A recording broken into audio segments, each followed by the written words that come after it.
go into my basement and start to clear everything out, clean up. That's how I always started anyway, even when I was doing it.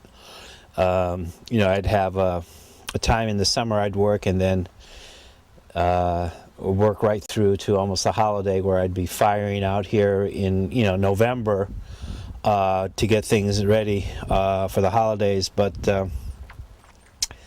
you know, I think it's a process. It's almost something I have to start by cleaning up, sorting everything out, getting everything lined up and ready. And I think once that happens, you know, it'll give me time to figure out what I want to do.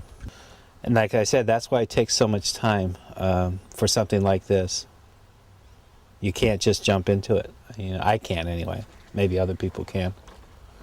I envy those people who can just keep doing it all the time.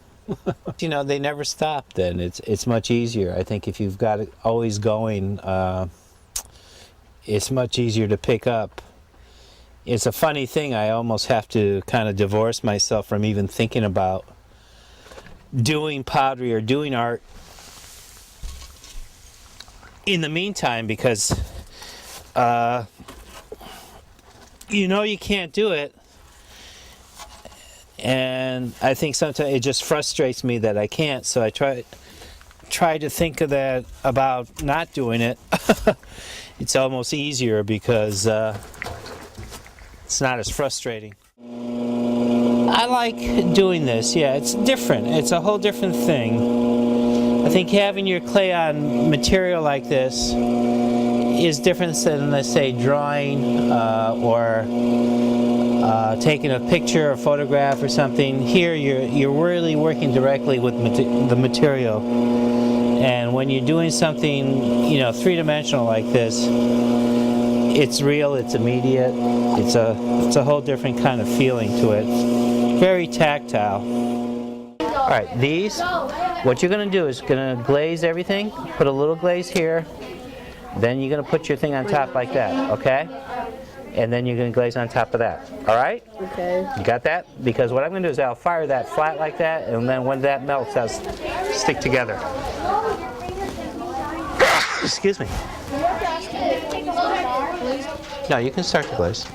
I mean, you really do have to become, you know, one with what you're doing here. You really have to get in tune with the clay, because it really comes alive when you really watch the clay and what your hand does to it.